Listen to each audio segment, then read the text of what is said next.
নশিনাবু ওঠো, বাজারে যাবো না? কি হলো, ওঠো। কখন যাবা? আরেকটু ঘুমাই, একটু পরে যাবো। অনেক বেলা হয়ে গেছে, ওঠো। এখনো উঠলে না, তাড়াতাড়ি ওঠো, দেরি হয়ে যাচ্ছে। ছুটির দিনে একটু ঘুমিয়েও শান্তি নেই, বাজারের প্যারা। ওঠো ওঠো।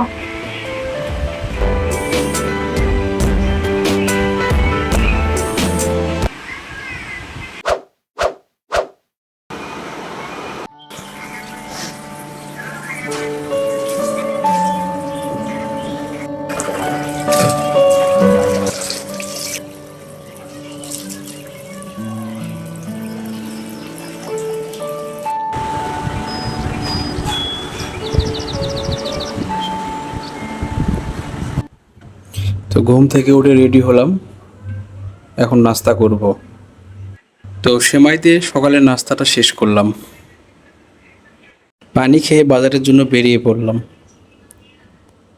এখন অটো রিকশার জন্য অপেক্ষা করতেছি, দেখা যাক কখন অটো রিকশা আসে। অপেক্ষা করতে করতে অটো রিকশা চলে আসলো এবং রিকশায় উঠে বসলাম।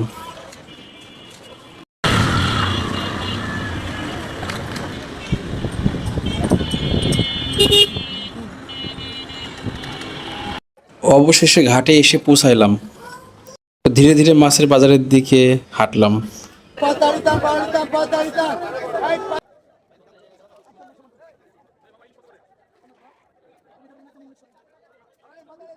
তো পদ্মার ইলিশ এর মজাই আলাদা। তো দাম জিজ্ঞাসা করলাম।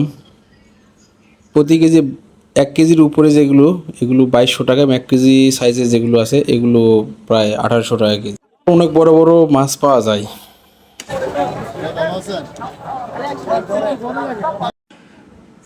বিভিন্ন গণমাধ্যমে প্রকাশ পেয়েছে যে ইলিশের দাম কমেছে, কিন্তু না, বাজার আরও বেশি আগুন।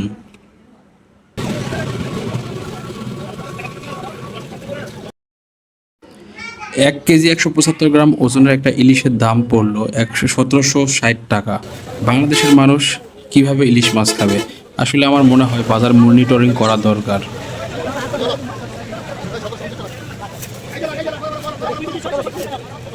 এরপর চলে আসলাম কাঁচা বাজারে। আবর্জনাগুলো তাড়াতাড়ি পরিষ্কার করলে সকলের জন্য ভালো হয়। তো বাজারে প্রবেশ করে চোখে পড়লো কচু, পটল এবং ঢেঁড়স।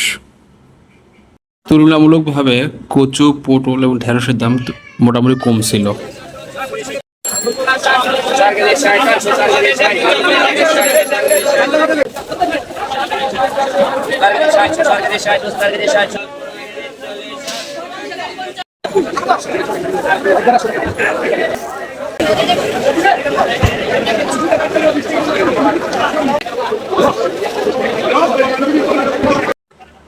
কাঁচা মরিচে যেন আগুন লেগেছে। কারণটা কি? বর্ডার বন্ধ তাই, না সিন্ডিকেট, কোনটা? প্রথমে বলে 300 টাকা কেজি।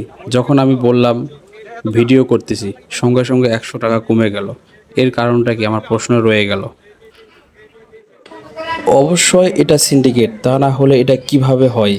এখানে বাজার মনিটরিং করা প্রয়োজন, যেখানে থাকবে বড় একটা স্ক্রিন, বাজারে সব কিছু লিস্ট থাকবে ও দাম দেওয়া থাকবে, যাতে অসাধু ব্যবসায়ীরা সিন্ডিকেট আর না করতে পারে।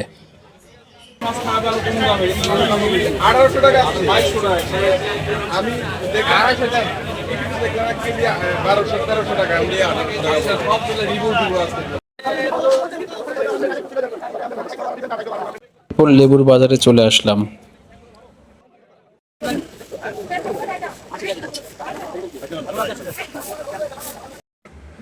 ফেসবুকে একটা দাম নির্ধারণ করে বাজারের লিস্ট বের হয়েছিল, যেখানে লেখা ছিল দেশি মুরগির দাম 400 টাকা কেজি, কিন্তু বাজারে গিয়ে তার উল্টো দেখলাম। দোকানি আমাকে একটা লিস্ট বের করে দেখায় ও বলে কিভাবে 400 টাকা বিক্রি করবো বলেন? আমরা নিজেরাই তো পাইনি। আর সকালে পাইকারি কিনেছি 470 টাকা আর বিক্রি করতেছি 520 টাকা।